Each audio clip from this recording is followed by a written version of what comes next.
If you're used to shooting with video cameras, you're probably used to using things like Zebra, which help you get the correct exposure.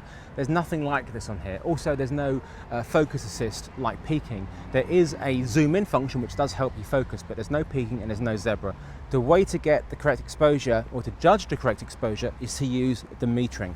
And to use the metering is you just simply half press the shutter button, and on the dial you can see plus and minus. Ideally you want to be in the middle, and you can adjust the iris to get the exposure that you want. I do recommend erring on the cautious side, because it's always better to underexpose than to overexpose, because once you've lost that detail you can't get it back, but you can bring up detail if it's underexposed. It's a really tricky thing, metering. It's really difficult to get the exposure exactly right, and it's a shame there's no function like Zebra which can really help you get the exposure that you want from this camera. So really it is down to just getting used to what you think looks right on the actual LCD and what the meter says, and try and get a nice balance between the two, and just experiment. And when you get back to Edit Suite, see what works and what doesn't work. I've done a lot of overexposing what I thought looked great, and I've done a lot of underexposing. It really is down to just getting used to the camera and getting to know what works and what doesn't work.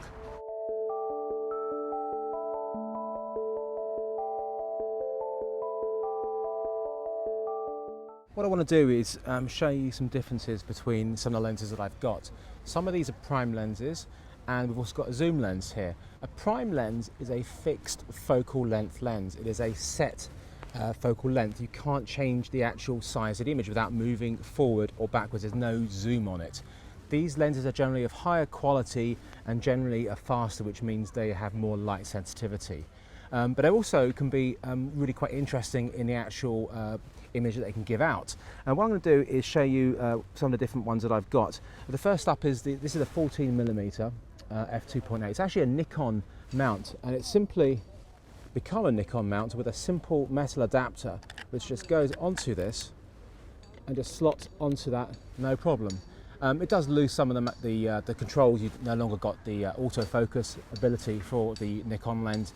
It does let you use this sort of glass on this camera, and the 14mm gives such an amazing field of view. It's like a 170-degree diagonal field of view, and it's not a fisheye, but there is obviously some distortion at the sides, but it really just gives you an amazing wide.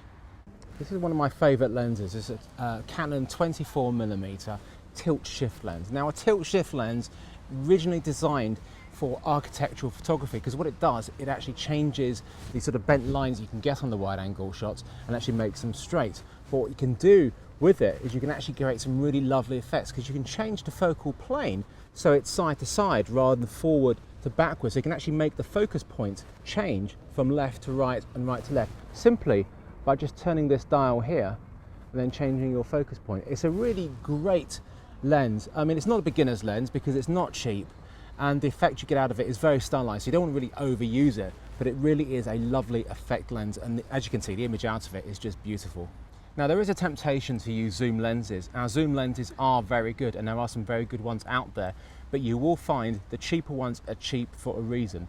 They're generally pretty slow, and that means the aperture is really quite small, and the more you zoom in, the smaller that gets. What you need is something called a constant aperture zoom lens. This is a constant aperture zoom lens. This is a 70-200 f2.8 Canon.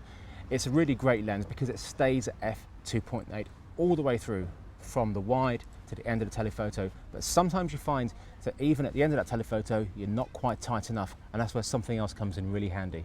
Now, obviously you can get longer focal length lenses, but to keep that speed, they are enormous and they're very, very expensive.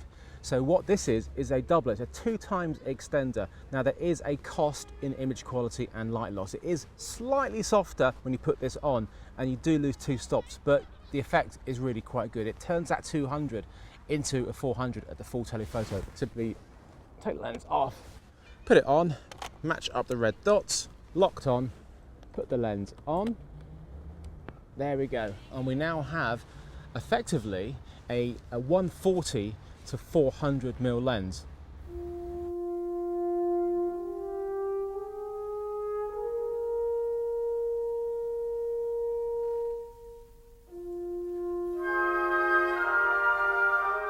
So, including the lenses I've already shown you, here are some other lenses with the same angle, showing you the difference between each one.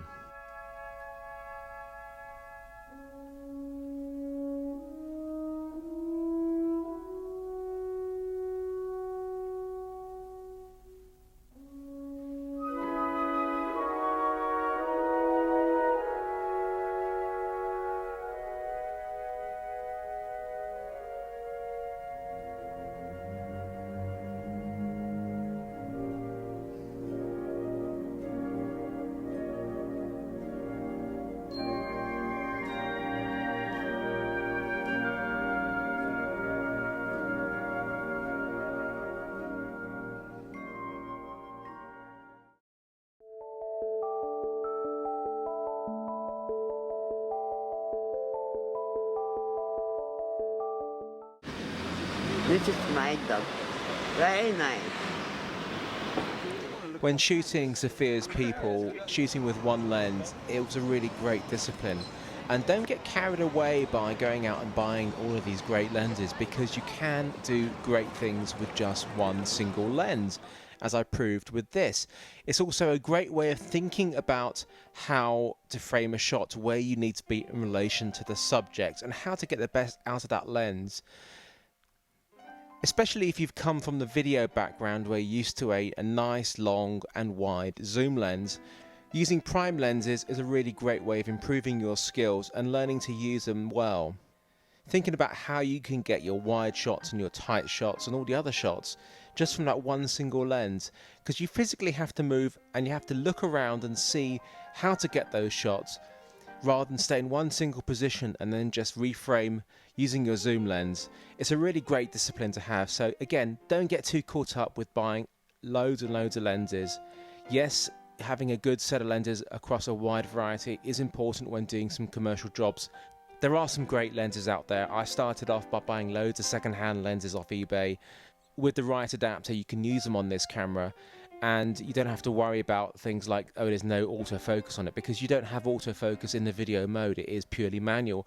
So you can use these older lenses and get some really nice quality pieces of glass, because some of the older Nikons that were made in the 70s, 80s are actually really high quality, because they're all metal. So again, it's all about getting the right tool for the right job. It's not all about the gear, it's about how you use the gear.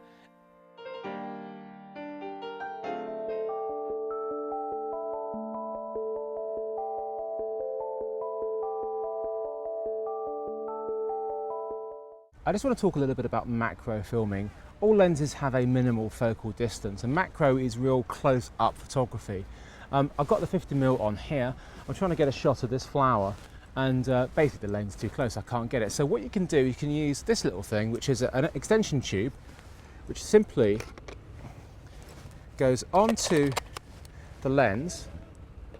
You put it on, and let's roll on that, and you can see that we can now get it in focus. It makes the minimal focal distance much smaller, so you can get these great macro shots without having to buy a special macro lens.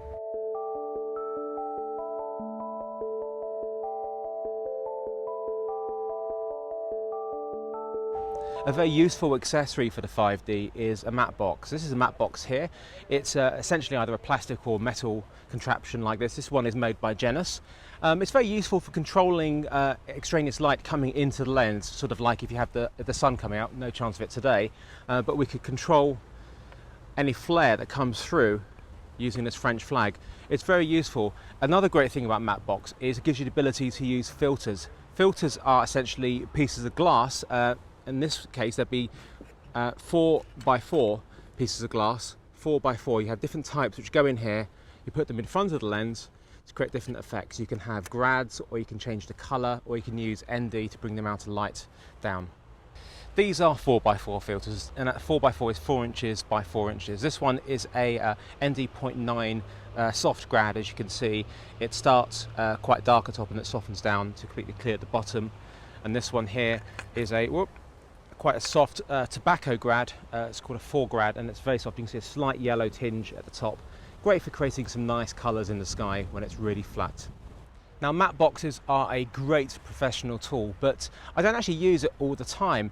It really depends on the sort of job that I'm doing. If I wanted to work really fast and I was maybe just with myself and maybe one assistant, I perhaps wouldn't use a matte box, especially if I was changing lenses a lot, because when you want to change a lens, you have to take the matte box off and put another lens on, which really does take time.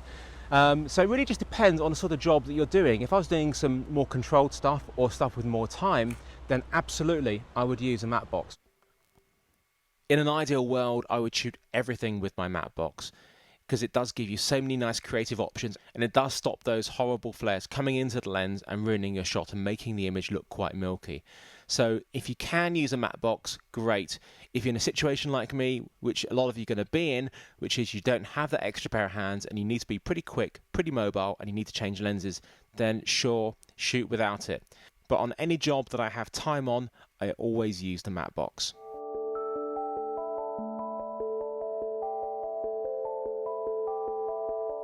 A really great professional tool is a follow focus, and this lets you control focus.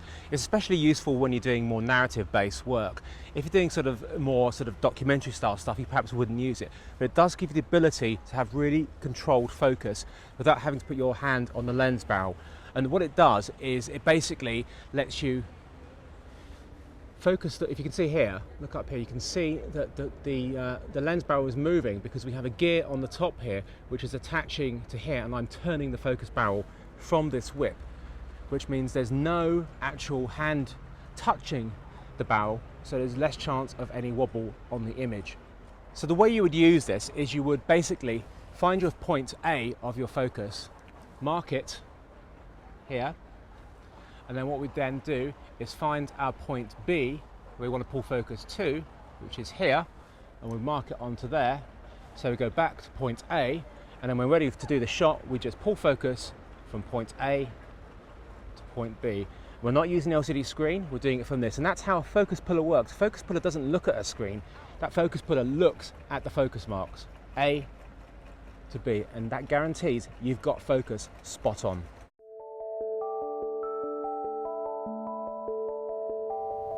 Using the monitor on the 5D is a bit of a pain, to be honest. It's a shame because it's a key part of any professional shoot, is having the ability to use one or two monitors. Generally, on a shoot, I would have a monitor for myself and a monitor for the director and the client. But when shooting with a 5D, it's a lot more limited. The first problem we have is when we plug in our monitor into the HDMI out, we lose the LCD screen, which means we have to use the monitor for all our monitoring, for actually shooting with the camera, which means the director then can't have the monitor. So the only real solution you can have to that is have two monitors, but there's only one HDMI out, which means what you've got to do is get a powered HDMI splitter. It needs to be powered. If it isn't powered, it will not work. So get a powered one, and then you can power two separate monitors from the one output. But these powered ones obviously either need mains or some sort of battery supply, so it's not ideal. The other problem we have is, as you can see, we're monitoring the image right now and it's not full screen. And that's the problem when we are previewing before we press record. It's not full screen. And as soon as we hit record, it gets worse because the HDMI out, the live out, is actually only SD. So the monitor switches to 480p mode and we have a horrible aspect ratio issue as well. It's not great, especially if you have a client with you. They're going to look at that and think that doesn't look very good. But as soon as you stop recording, go into playback mode, play back the image, it's full screen and it's lovely and it's fine. This is a limitation of the camera and you just have to work around it. Also, you'll find when you hit record and the monitor changes to an SD signal, it's going to need a second or two to resync. And it's going to be the same when you come out of it and also when you go into playback mode. This Marshall 6.5-inch monitor is fantastic because it's anti-reflective, so outside you can see it even in sunlight, and also you get great functions like peaking, which give you the ability to really make sure that you're in focus, and the peaking works even when you're zooming in on the plus and minus on the side of the camera. Now, peaking is a standard function with video cameras, and it's something that I very much miss on the 5D, and being able to have peaking on a monitor is very important in my view.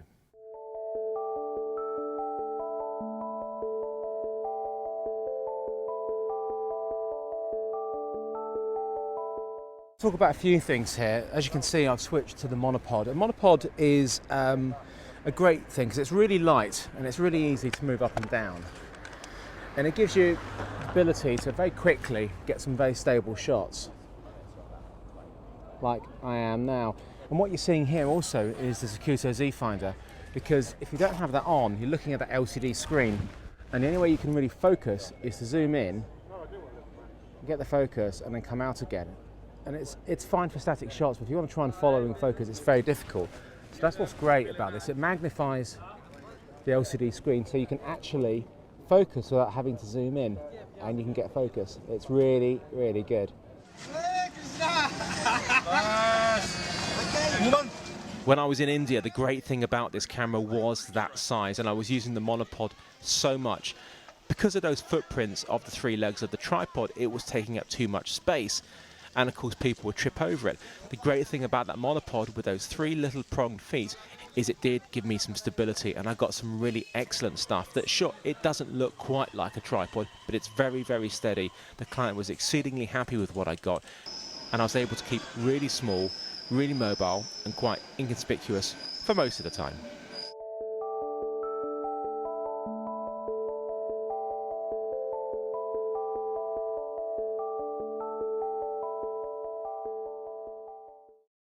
You may wonder what's on the front here. Well, this is a fader ND or a vari ND, and it's a way of controlling the light coming into the camera. Now, the problem is when you're shooting with the 5D, if you want to actually change the exposure using the iris or the shutter, it's quite jumpy, as you can see. But when you're using, let me just get the exposure roughly right, and when you're using the vari ND, what you can do is just turn it, and you can get really subtle, soft changes in exposure. And it also gives you the ability to keep your f-stop at what you want, keep your shutter speed at what you want, but get exposure spot on purely by adjusting the ND on the front of the lens.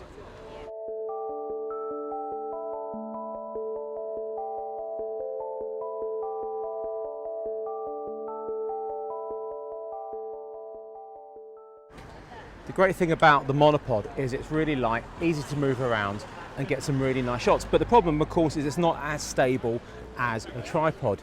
And also, if you're going to use a long focal length lens like this, say on a 200 end of it, you are going to get some wobble on it, and you really want to try and eliminate any movement. And this camera doesn't have any built-in image stabilization like you might be used to on some of your video cameras, but this lens does have image stabilization. It's a 70 to 200 f2.8 IS lens, and to get the IS working on this, you simply half press the shutter button whilst rolling, and it stabilizes the shot, and it looks almost as if you're on a tripod. But there's not many lenses which actually have the IS in there, and it's generally the ones which have the longer focal length.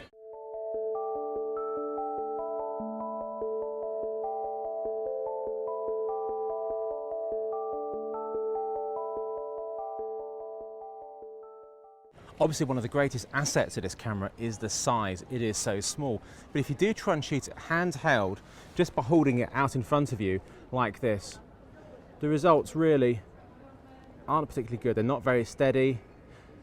It looks wobbly. You get like the jello shutter effect. That is down to the rolling shutter. So how do you keep the camera small but also keep it stable? Well, the solution is really the Zacuto rig that I've got here.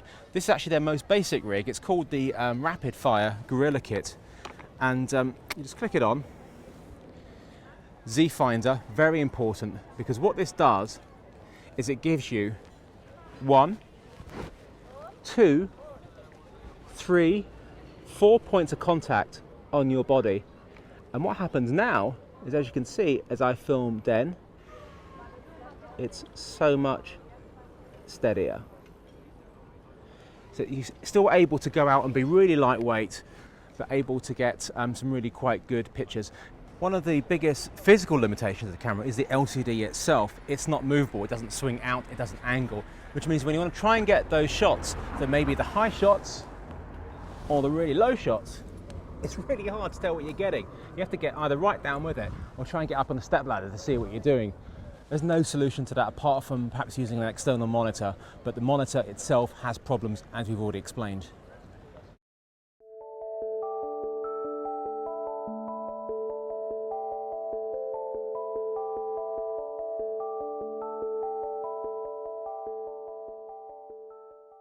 Now, this jello effect is caused by the rolling shutter of the 5D. Rolling shutter is the way that the image is captured with a CMOS chip.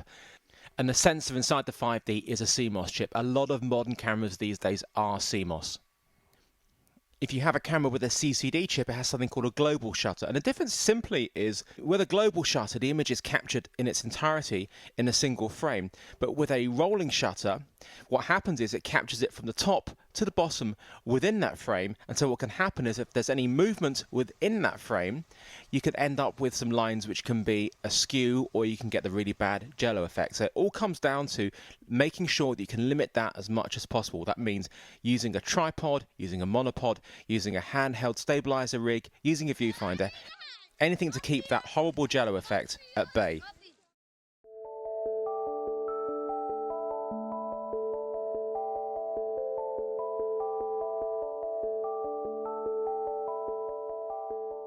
One thing we haven't talked about is this camera actually only shoots at 30p, that's 30 frames a second.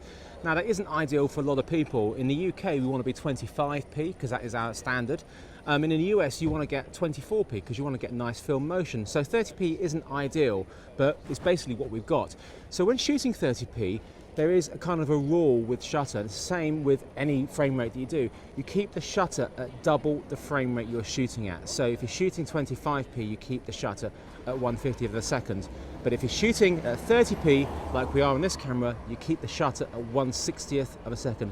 Now the reason behind that, it gives the most natural film motion possible. So to keep the shutter at 1/60th, that's where the fader ND does come in quite useful, is able to keep the shutter at 1/60th, keep the iris at what you want, and you get the exposure right this way. But there are other issues about the shutter. If you do drop the shutter below 1/60th, you do get motion blur, and that's something we want to try and avoid. And the other thing is, if we shoot too high, we then get some unnatural staccato motion. Again, something we want to try and avoid unless it's a stylized look you're going for. Let's go to let's open up the ND and let's put the shutter up to 1/800th of a second.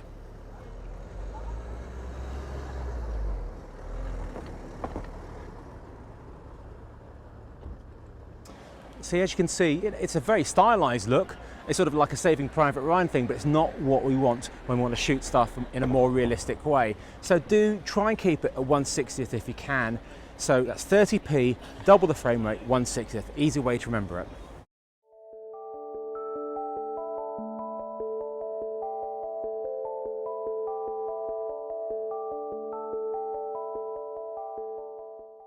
That's really when the fader ND does come into its own, being able to control your depth of field. I do like shooting wide open when I can, and I don't want to put in too much shutter. And I've only recently acquired these fader NDs, or the Vari NDs. In previous shoots, I've had to actually put in shutter to keep it wide open. But with this, you are able to stay wide open, which I am now. I'm at ISO 100, I'm at 1.2. Let me just go a little bit closer. Hey, why don't I film then? That looks great. We'll open at 1.2 here. So what we can do is we can tweak the fader ND so we are letting in more light, and we're compensating by closing down the iris a little bit more, so we're going to get a slightly wider depth of field. Take the fader ND completely off. I want to maintain the shutter speed at 1/60th, so I'm closing down the iris now to about f5.6. And there's a huge difference. As you can see, nowhere near the same. So that's where the fader ND comes into its own. The ability to keep that shallow depth of field, keep the exposure, keep the shutter exactly what you want, but get the exposure properly. And I really do love the fact that you can just adjust it very gently on the front of the lens and do very minor tweaks to the exposure, because it really is jumpy if you try and adjust the shutter and the iris using the dials. Not so good.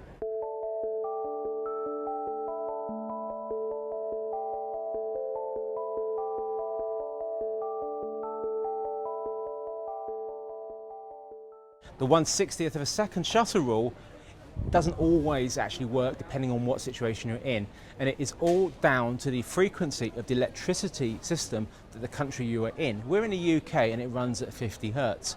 In the US and other countries it runs at 60 Hertz.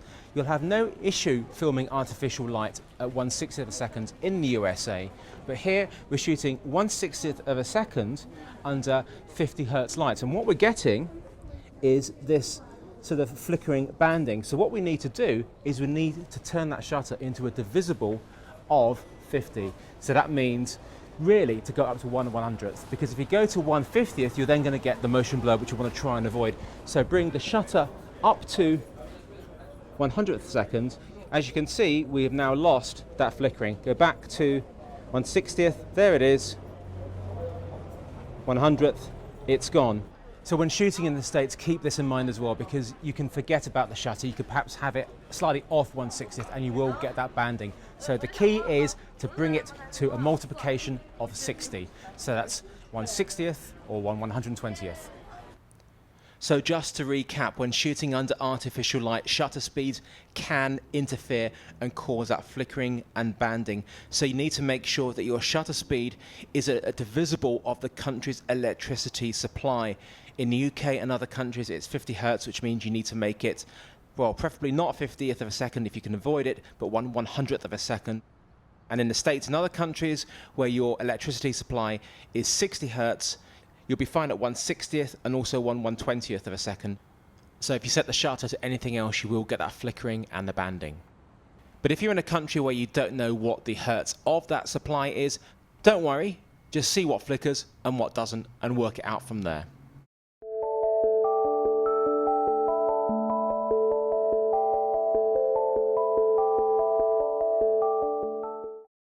Sound, really important, and this camera does have sound. It has a built-in microphone which is okay.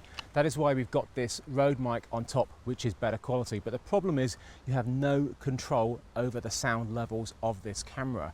It has something called AGC, which is auto gain control, which means when it's quiet it lifts the levels up, and when it gets noisier it brings the levels down. But unfortunately it doesn't do it in a particularly subtle way. I'll show you what happens when I shout into the microphone. See, the sound has just vanished and it's coming back up again. Now that is not practical. It needs to be much softer than that. There's other issues as well. The input jack for the microphone is not XLR industry standard. It is just a 3.5mm stereo jack. Not great. You can add something like this. This is the Juice Link box, which gives you industry standard XLR inputs, but problem is AGC is still there, so that doesn't solve the issue. Other thing is, something I harp on about all the time when you're recording sound, most important thing is to listen to what the sound is going on. There's no headphone jack on this camera. There is an AV jack, but when you plug it into that, it is the LCD screen, so there's no audio monitoring at all. The only way you know you've got audio is when you stop recording, play it back and have a listen. So if you need to record proper sound like an interview or some other sync, you really do have to record sound separately. This is a great device. This is the Zoom H4n sound recorder. It's basically records on SD card, and what we need to do is we plug our microphone in, and which is a wireless receiver which is plugged in here. I have stuck the wireless transmitter with a lav mic on Den, who's going over there. Then if you can speak, and we'll just see how you sound on the camera mic. Yeah, pretty crappy, isn't it? So what we're going to do is we're going to record on the Zoom. So I'm going to press record, off it goes. I'm going to do a sync clap, then speaks, take one. And then if you want to start talking. Right, so we're here in Cambridge in the southeast of England. It's a rather grey day today, unfortunately. But what you'll be interesting to look at is the 5D will make these pictures look absolutely beautiful, whereas the XD cam I'm shooting on will look like a fairly grey day. Great. And as you can see and hear, it sounds much, much better. And it's really simple to sync, and I will show you how to do that on the post section. Yes, in an ideal world, it would be great to record sound onto the camera so you wouldn't have to go through the problems of having to sync up. If Canon can bring out some firmware that lets you use headphones, that lets you have proper control over the audio, then there is an option of recording sound in there. Still, it's not going to be as high quality as recording on a separate device like the Zoom, because it records at a very high bit rate and a very high quality. And the way that it records sound on the Canon 5D Mark II is not the same. But for quick turnaround work, it's going to be a lot simpler than having to sync up. I've done a lot of syncing up of the 5D and found it very simple and very easy, but there is nothing easier than having sound and vision recorded at the same time, so when you do bring it into the computer, it's already there for you, because it does save you time, because don't forget, time is money.